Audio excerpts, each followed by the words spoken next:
ഇന്നത്തെ കഥയിലേക്ക് എല്ലാവർക്കും സ്വാഗതം. അങ്ങനെ രേവതി വീട്ടിൽ വന്നിരിക്കുകയാണ്. രേവതിയെ ലക്ഷ്മി സമാധാനിപ്പിക്കുന്നുണ്ട്. നീ ഒരിക്കലും ഭയപ്പെടേണ്ട, വിഷമിക്കണ്ട. കാരണം സച്ചി എന്നായാലും നിന്റെ കണ്ണീര് അവൻ തന്നെ തുടയ്ക്കും. അപ്പം രേവതിയും പുഞ്ചിരിച്ചുകൊണ്ട് പറയാണ്, ഞാനും അങ്ങനെ ഒരു നാളിനെ ആഗ്രഹിച്ച് സ്വപ്നം കണ്ട് തന്നെയാണ് കഴിയുന്നത്. അതേസമയം ദേവ് പറയുന്നുണ്ട്, അമ്മ വാ, ചേച്ചിക്ക് എന്തെങ്കിലും കഴിക്കാനുണ്ടാക്കാം. അപ്പം രേവതി പറയുന്നുണ്ട്, അതിൻ്റെ ഒന്നും ആവശ്യമില്ല, ഞാൻ പോവുകയാണ്. ഞാൻ അവിടെ നിന്നും കരയുന്നത് കണ്ടിട്ടാണല്ലോ നിങ്ങൾ ഇങ്ങോട്ടേക്ക് വന്നത്. അതുകൊണ്ടാണ് ഞാൻ ഇങ്ങോട്ടേക്ക് വന്ന് നിങ്ങളെ ഒന്ന് സമാധാനിപ്പിച്ചത്. ഞാൻ ഇറങ്ങുക എന്ന് പറഞ്ഞുകൊണ്ട് പോകുമ്പോഴേക്കും ശരത്ത് കൂട്ടുപോവാണ്. കുറച്ച് ദൂരത്തേക്ക് യാത്രയാക്കാൻ വേണ്ടിയിട്ട് പോകുന്നുണ്ടായിരുന്നു. രേവതി പോയപ്പോൾ ദേവ് പറയുന്നുണ്ട്, നല്ല വിഷമമുണ്ട് ചേച്ചിക്ക്. ഒക്കെ ശരിയാവൂടി, നീ കണ്ടോ, ലക്ഷ്മി സമാധാനിപ്പിക്കുകയാണ്. അതേസമയം ഫിനാൻസറുടെ അടുത്ത് പലിശ കൊടുക്കാൻ വേണ്ടി വന്നതാണ് ഒരു വ്യക്തി. അപ്പോൾ അയാൾ കൊടുത്ത പണം ആവശ്യത്തിനുണ്ടായിരുന്നില്ല. അതുകൊണ്ട് തന്നെ അയാൾ തട്ടിക്കയറിയാണ് സംസാരിക്കുന്നത്. എത്രയൊക്കെ പറഞ്ഞിട്ടും 2-3 ദിവസം കൊണ്ട് തന്നെ നിൻ്റെ വീടിൻ്റെ ജപ്തിയുടെ കാര്യങ്ങൾ നടക്കും, വീട്ടിൽ നിന്ന് ഇറങ്ങിത്തരാൻ റെഡിയായിക്കും എന്നൊക്കെ പറഞ്ഞിട്ട് വിരട്ടിയിട്ടാണ് അയാളെ വിടുന്നത്. അതിനുശേഷം പിന്നെ വരുന്നത് സച്ചിയും മഹേഷും കൂടിയാണ്. ആ വാ സച്ചി, ഇതെന്ത് പറ്റി എന്നൊക്കെ ചോദിക്കുന്ന സമയത്ത് സച്ചിയുടെ നെറ്റിയിൽ മുറിവ് വേണ്ടിയിട്ടാണ് ചോദിക്കുന്നത്. അത് ചെറിയൊരു സംഭവം ഉണ്ടായി, കുഴപ്പമൊന്നുമില്ലല്ലോ. ഇല്ല, ഇരിക്ക് അയാൾ പറയാണ്. അപ്പോൾ സച്ചിയും മഹേഷും കൂടെ അവിടെ ഇരിക്കുന്നുണ്ട്. വാടക കാശും ഡ്യൂ കാശും തരാൻ വേണ്ടി വന്നതാ. സച്ചി പറയുന്ന സമയത്ത് അയാൾ ലെഡ്ജർ ബുക്ക് എടുക്കുകയാണ്. അപ്പോൾ സച്ചി പറയുന്നുണ്ട്, ഇനി ഈ കണക്ക് പറഞ്ഞെന്നെ ടെൻഷൻ അടിപ്പിക്കണ്ട. വാടകയും ഡ്യൂവും കൂടെ ഒരു 20,000 അടക്കം കാണും. അതിൻ്റെ പകുതി ഞാൻ കൊണ്ടുവന്നിട്ടുണ്ട്.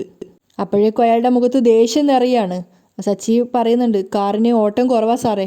മഹേഷും പറയുന്നുണ്ട്, ലോങ് ട്രിപ്പ് കിട്ടുന്നത് വളരെ കുറഞ്ഞു സാർ, മിക്ക ആൾക്കാർക്കും വാഹനമുണ്ടല്ലോ.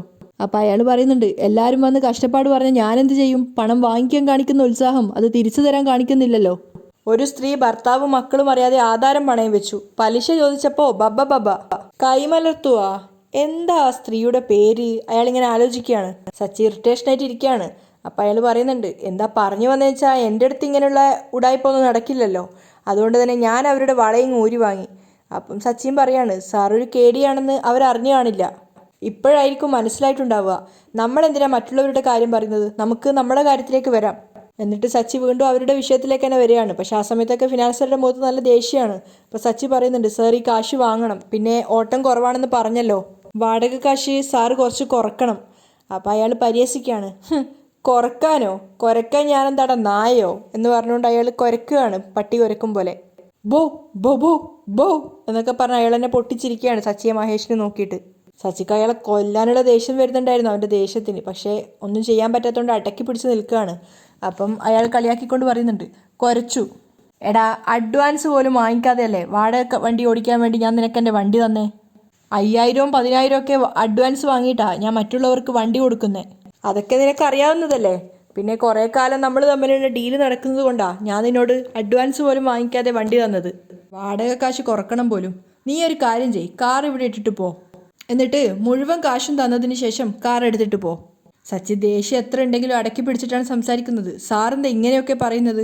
കൈ കാശില്ലാത്തത് കൊണ്ടല്ലേ? പറഞ്ഞല്ലോ ഓട്ടം കുറവാ. അപ്പം മഹേഷും പിന്താങ്ങുന്നുണ്ട്. അവൻ പറഞ്ഞത് സത്യ സാറേ. അത് കേട്ടപ്പോൾ അയാൾ ദേഷ്യത്തോടെ പറയാണ്, നീ മിണ്ടാതിരിക്കേ. അതിനുശേഷം സച്ചിയോട് പറയാണ്, ആദ്യം നീ കാറിൻ്റെ ഡ്യൂ അടക്ക്, എന്നിട്ട് സംസാരിച്ചാൽ മതി. സച്ചി ആകെ ധർമ്മസങ്കടത്തിലായി. എടാ, എനിക്ക് മുഴുവൻ കാശും വേണം അയാൾ പറയാണ്. സച്ചി വീണ്ടും പറഞ്ഞു നോക്കുന്നുണ്ട്, കാശില്ലെന്ന് പറഞ്ഞില്ലേ സാറേ. അപ്പം അയാൾ പരിഹാസത്തോടെ പറയാണ്, കയ്യിലില്ലെങ്കിൽ എന്താ, നിന്റെ ഭാര്യയുടെ കഴുത്തിലും കയ്യിലും ഒക്കെ സ്വർണ്ണം ഉണ്ടല്ലോ. ക്ഷേത്രത്തിൽ വന്നപ്പോൾ ഞാൻ കണ്ടിരുന്നു. നീ അതിങ്ങോട്ട് ഊരിയെടുത്തോണ്ട് വാ, എനിക്കത് മതി. അയാൾ പരിഹാസത്തോടെ പറയാണ്. സച്ചിയുടെ നിയന്ത്രണം അപ്പോഴേക്കും പോയിട്ടുണ്ടായിരുന്നു.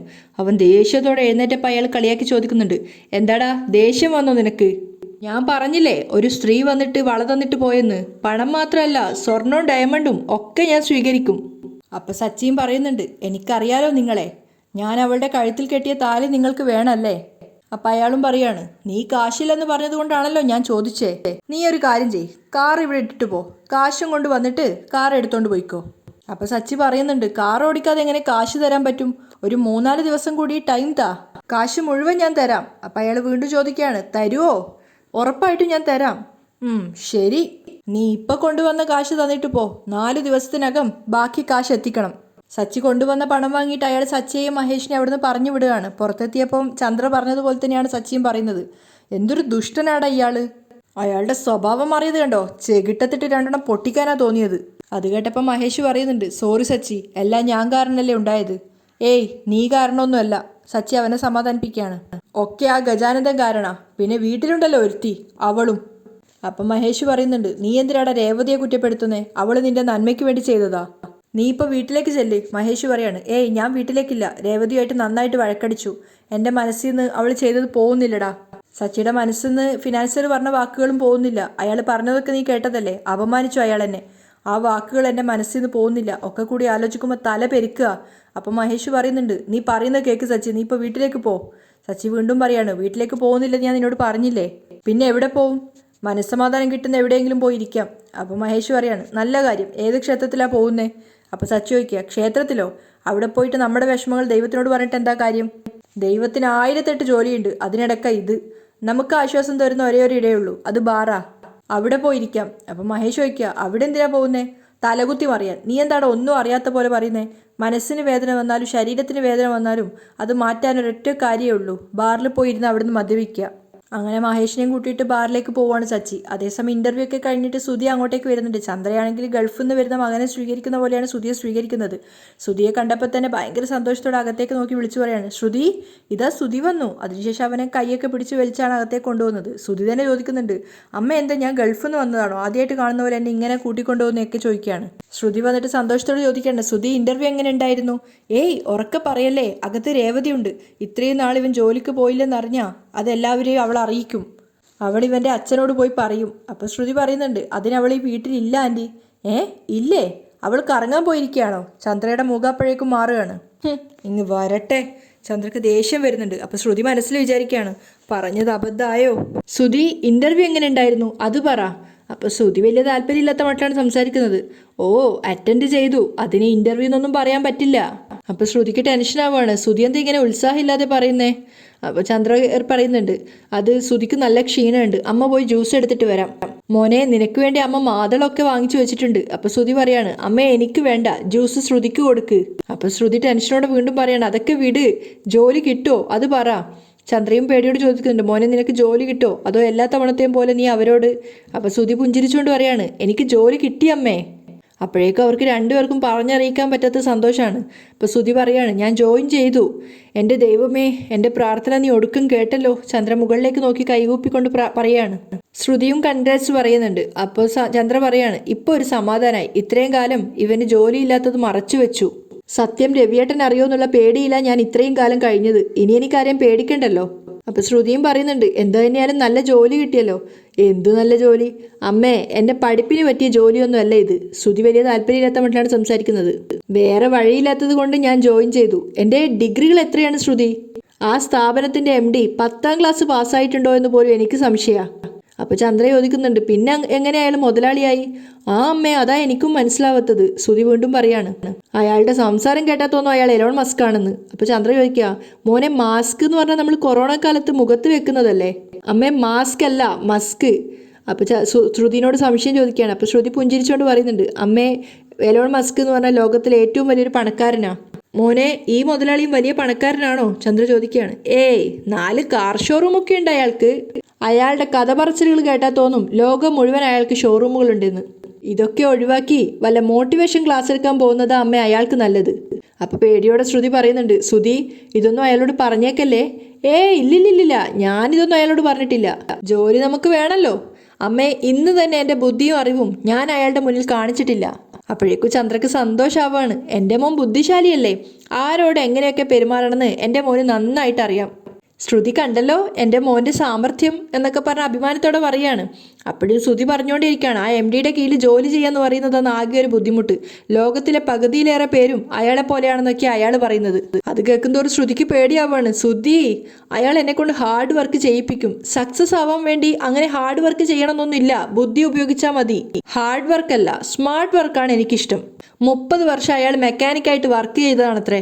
ഇപ്പോഴാണ് അയാൾ ഒരു കാർ ഷോറൂം തുടങ്ങിയത് തന്നെ. എന്നിട്ടാ ശ്രുതി അയാളെ പരിഹരിച്ചുകൊണ്ടാണ് സംസാരിക്കുന്നത്. അതൊക്കെ കേൾക്കുമ്പോൾ ശ്രുതിക്ക് നല്ല പേടിയുണ്ട്, ഇവൻ ആ ജോലി കണ്ടിന്യൂ ചെയ്യൂലെന്ന് പേടിച്ചിട്ട്. അപ്പോൾ ചന്ദ്ര ചോദിക്കുന്നുണ്ട്, അപ്പോൾ പണക്കാരനാവാൻ ഇത്രയും വർഷമൊക്കെ ജോലി ചെയ്യേണ്ട ആവശ്യമുണ്ടോ? അപ്പോൾ ശ്രുതി പറയാണ്, അയാളെ പോലെയുള്ളവർ അങ്ങനെ കാത്തിരിക്കണം. പക്ഷേ എന്നെപ്പോലെ ബുദ്ധിയും കഴിവുള്ള ഒരാൾക്ക് അതിൻ്റെ ആവശ്യമില്ല. അമ്മേ, പെട്ടെന്ന് പണക്കാരനാവാം. സ്വന്തമായിട്ടൊരു ബിസിനസ് തുടങ്ങി പെട്ടെന്ന് തന്നെ പണക്കാരനാവണമെന്ന് തന്നെയായിരുന്നു എൻ്റെയും ആഗ്രഹം. നിങ്ങൾ രണ്ടുപേരും കൂടിയാ എന്നെ ഒരു ജോലിക്ക് തള്ളിവിട്ടത്. ശ്രുതിയുടെ സംസാരം കേൾക്കുന്തോറും ശ്രുതിക്ക് ടെൻഷൻ ആവുകയാണ്, ഇവൻ ഈ ജോലി കൊളാക്കുമെന്ന് വിചാരിച്ചിട്ട്. അപ്പോൾ ശ്രുതി പറയുന്നുണ്ട്, ഇനിയിപ്പോൾ നാളെ മുതൽ ജോലിക്കും പോകണം. എന്തു ചെയ്യാനാ, പോവാതിരിക്കാനും പറ്റില്ലല്ലോ. അപ്പോഴേക്ക് ശ്രുതി ധർമ്മസങ്കടത്തിലായിട്ട് അമ്മയെ നോക്കുകയാണ്. ചന്ദ്രക്കും ടെൻഷൻ ഉണ്ടായിരുന്നു ശ്രുതിയുടെ ഈ പെരുമാറ്റം കാണുമ്പോൾ. അപ്പോഴേക്കാണ് രേവതി അങ്ങോട്ടേക്ക് കയറി വരുന്നത്. അപ്പോൾ തന്നെ ചന്ദ്രയുടെ മുഖം മാറി. രേവതി നേരെ വന്ന് അവരെയൊന്നും മൈൻഡ് വെക്കാതെ മുകളിലേക്ക് കയറി പോകാൻ നോക്കുമ്പോഴേക്കും ചന്ദ്ര വിളിക്കുകയാണ്, രേവതി ഇവിടെ വാ, എവിടെ കറങ്ങാൻ പോയതാ നീ? അപ്പോൾ രേവതി ചോദിക്കുന്നുണ്ട്, പുറത്തു പോകുന്നതൊക്കെ കറങ്ങാൻ വേണ്ടി മാത്രമാണോ? ഓ, പിന്നെ നീ ഓഫീസ് ജോലിക്ക് പോയതാണോ? ചന്ദ്ര പരിഹസിക്കുകയാണ്. എവിടെ പോയതാ നീ? എൻ്റെ അമ്മയുടെ അടുത്തേക്ക് പോയതാ. ഇപ്പോഴെന്തിനാ പോയത്? ദിവസവും അവരെ കണ്ടില്ലേ, ഉറക്കം വരില്ലേ നിനക്ക്? ഇവിടുത്തെ ജോലിയൊക്കെ ആരെടുക്കും? സുധി ജോലിക്ക് പോയിട്ട് ക്ഷീണിച്ച് വന്നിരിക്കുക. ഒരു ഗ്ലാസ് ജ്യൂസ് ഉണ്ടാക്കി കൊടുക്കാൻ പോലും ഇവിടെ ആളില്ല. അത് കേട്ടതും ദേഷ്യത്തോടെ രേവതി ശ്രുതിയെ നോക്കുകയാണ്. അപ്പം തന്നെ ചന്ദ്ര ചോദിക്കുന്നുണ്ട്, നീ എന്തിനാ അവളെ നോക്കുന്നേ? മുറി കയറി കിടന്ന് ഉറങ്ങാനാണോ ശരം വിട്ടതുപോലെ പോകുന്നേ? ചെല്ല്, പോയിട്ട് മാതളം ജ്യൂസ് എടുത്തോണ്ട് വാ. അപ്പം രേവതി ചോദിക്കുന്നുണ്ട്, ആർക്കാ മാതള ജ്യൂസ്? ഓ, ആർക്കാണെന്ന് അറിഞ്ഞാലേ മഹാറാണി എടുത്തോണ്ട് വരുള്ളൂ. ശ്രുതി ക്ഷീണിച്ച് വന്നതാണെന്ന് നിന്നോട് പറഞ്ഞില്ലേ? അപ്പോഴേക്കും രേവതി രണ്ടുപേരെ നോക്കിക്കൊണ്ട് ശ്രുതിയോട് പറയാണ്, ശ്രുതി, മിക്സി കഴുകി വെച്ചിട്ടുണ്ട്, മാതൾ അവിടെ ഇരിപ്പുണ്ട്, പഞ്ചസാര പാത്രം അവിടെ നോക്കിയാൽ കാണും, വേണമെങ്കിൽ ജ്യൂസ് ഉണ്ടാക്കി കൊടുക്ക്. അത് കേട്ടതും ചന്ദ്രയുടെ മുഖത്ത് ദേഷ്യം നിറയാണ്. ശ്രുതിയും പരസ്പരം മുഖത്തോട് മുഖം നോക്കുന്നുണ്ട്. രേവതി ആരെയും മൈൻഡ് വെക്കാതെ മുകളിലേക്ക് കയറി പോവാണ്. പിന്നാലെ പോയി ചന്ദ്ര വീണ്ടും വിളിക്കുകയാണ്, ഡി നിക്കടി അവിടെ, അഹങ്കാരി, പറഞ്ഞത് കേട്ടില്ലേ? നിന്നോട് ജോലി ചെയ്യാൻ പറഞ്ഞാ നീ ചെയ്യണം, ഇവളോട് ജോലി ചെയ്യാൻ പറയാ നീ ആരാടി? സച്ചി നിന്നെ തലയിൽ വെച്ചപ്പോൾ ആടിയ ആട്ടം തറയിൽ വെച്ചപ്പോഴും ആടുവാണോ നീ? അത് രേവതിക്കൊരു ഷോക്കായിരുന്നു. അപ്പം ചന്ദ്ര പറയുന്നുണ്ട്, നിന്റെ അഹങ്കാരം നിർത്തിക്കോ നീ. പക്ഷേ രേവതി മൈൻഡ് വെക്കാതെ അകത്തേക്ക് കയറി പോവാണ്. അപ്പം ചന്ദ്ര പറയുന്നുണ്ട്, നീ ഇവിടെ ഇരിക്കുമോനെ, അമ്മ ജ്യൂസ് എടുത്തോണ്ട് വരാം. ശ്രുതി പറയുന്നുണ്ട്, ഞാൻ എടുക്കാം ആൻറ്റി. വേണ്ട മോളെ. അഹങ്കാരി, രേവതിയെ നോക്കിക്കൊണ്ട് ഇങ്ങനെ വീണ്ടും വീണ്ടും പറഞ്ഞുകൊണ്ടിരിക്കുകയാണ്, നിനക്ക് വച്ചിട്ടുണ്ട് ഞാൻ. രേവതി മുറിയിലെത്തിയതും വാതിലടച്ചിട്ട് അവളുടെ മനസ്സിൽ ചന്ദ്ര പറഞ്ഞ വാക്കുകളാണ്, സച്ചിൻ നിന്നെ തലയിൽ വെച്ചപ്പോൾ ആടിയ ആട്ടം താഴെ വെക്കുമ്പോഴും ആടുകയാണോ നീ? കാരണം അദ്ദേഹം ഇപ്പം എൻ്റെ കൂടെ ഒന്നിച്ചില്ല. ആ സമയത്ത് എന്നെ അമ്മയ്ക്ക് ഇനി എന്ത് പറയാനുള്ള ലൈസൻസ് ആയിട്ട് അമ്മ കരുതും എന്നൊക്കെ ആലോചിച്ചിട്ട് രേവതി കരയാണ്. എല്ലാവരും ഇനി എന്നെ തട്ടിക്കളിക്കും. രേവതി സങ്കടത്തോടെ ഓർക്കുകയാണ്. അതേസമയം സച്ചി ബാറിലിരുന്ന് മദ്യപിച്ച് കുഴഞ്ഞിട്ടുണ്ടായിരുന്നു. മഹേഷ് എത്ര പറഞ്ഞിട്ട് അവൻ കൂട്ടാക്കുന്നില്ല.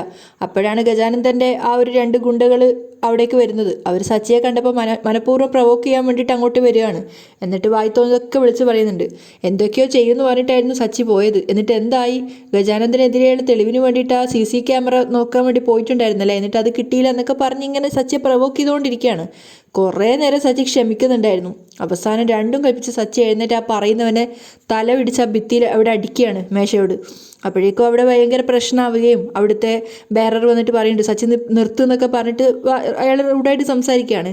വെറുതെ ഓരോ പ്രശ്നങ്ങൾ ഉണ്ടാക്കരുതെന്നൊക്കെ പറഞ്ഞിട്ട്. മഹേഷ് ഒരുപാട് തവണ ശ്രമിക്കുന്നുണ്ട് സച്ചിയെ പിന്തിരിപ്പിക്കുക. പക്ഷേ സച്ചിക്ക് ദേഷ്യം വന്നിട്ട് നിൽക്കുന്നതായതുകൊണ്ട് സച്ചി ഒരുപാട് തല്ലുകയാണ് അയാളെ. പുറത്തിറങ്ങിയിട്ടും മഹേഷ് വീട്ടിൽ പോകാൻ പറഞ്ഞിട്ടൊന്നും സച്ചി കൂട്ടാക്കുന്നില്ല. രേവതി എന്നോട് കള്ളം പറഞ്ഞില്ലേ, ഇനി ഞാൻ എന്തിനാ വീട്ടിലേക്ക് പോകുന്നത് എന്നൊക്കെ പറഞ്ഞിട്ട് സച്ചി ഇങ്ങനെ പിച്ചുമ്പിയും പറഞ്ഞുകൊണ്ടിരിക്കുകയാണ്. ഞാൻ എങ്ങോട്ടെങ്കിലും പോവുക എന്നൊക്കെ പറഞ്ഞപ്പോഴും സച്ചി വീണ്ടും പറഞ്ഞിട്ടുണ്ട്, സച്ചി നീ വീട്ടിലേക്ക് പോടാ, രേവതി നിന്നെ കാത്തിരിക്കായിരിക്കും, അവളുടെ പേര് നീ മിണ്ടിപ്പോവരുത്, എവിടെടാ എൻ്റെ വണ്ടി എന്നൊക്കെ പറഞ്ഞ് സച്ചി മഹേഷിൻ്റെ അടുത്തു നിന്നും പോവുകയാണ്. രാത്രി ഓട്ടോയിലാണ് ശ്രുതിയും വന്നിറങ്ങുന്നത്. അപ്പം ശ്രുതിയാണെങ്കിൽ ആകെ ടയേർഡായിട്ടുണ്ടായിരുന്നു. അപ്പം ശ്രുതി ഓരോ കാര്യങ്ങൾ പറയുമ്പോൾ ശ്രുതി പറയുന്നുണ്ട്, ഇന്ന് നല്ല ഹെവി വർക്കായിരുന്നു, അതുകൊണ്ട് തന്നെ ഫുൾ ടൈം നിൽക്കലായിരുന്നു, കാല് നല്ല വേദനയുണ്ട്, കുഴഞ്ഞു പോയിട്ട് വേദനിക്കുക എന്നൊക്കെ പറയുന്ന സമയത്ത് ശ്രുതി പറയുന്നുണ്ട്, നീ ഓണറല്ലേ, നിനക്ക് അവിടെ ഇരുന്നാൽ പോരെ, കാശ് വാങ്ങി ബാഗിൽ വെച്ചാൽ പോരെ എന്നൊക്കെ ചോദിക്കുന്ന സമയത്ത് ശ്രുതി പറയുന്നുണ്ട്, നമ്മൾ ഹാർഡ് വർക്ക് ചെയ്യണം, എന്നാൽ എഫേർട്ട് എടുത്താലേ നമുക്ക് മുകളിലേക്ക് എത്താൻ പറ്റൂ. സങ്കടങ്ങളോട് കൂടി ശ്രുതി അകത്തേക്ക് കയറി പോകുമ്പോഴേക്കും ശ്രുതി പറയുന്നുണ്ട്, ശ്രുതി 1 മിനിറ്റ്. എന്നിട്ട് അവൻ ശ്രുതിയെ 2 കൈകളും കൊണ്ട് ചേർത്തെടുത്ത് പിടിക്കുകയാണ്. അപ്പം ശ്രുതി പെട്ടെന്ന് പറയുന്നുണ്ട്, ശ്രുതി ആരെങ്കിലും കാണും, വീട്ടിലുള്ളവർ കണ്ടാലെന്താ, നീ എൻ്റെ ഭാര്യയല്ലേ എന്ന് പറഞ്ഞുകൊണ്ട് അവളെ അങ്ങനെ തോളിലെടുത്തുകൊണ്ടാണ് ശ്രുതി അകത്തേക്ക് പോകുന്നത്. അവിടെയാണ് ഇന്നത്തെ എപ്പിസോഡ് വൈൻഡപ്പ് ചെയ്യുന്നത്.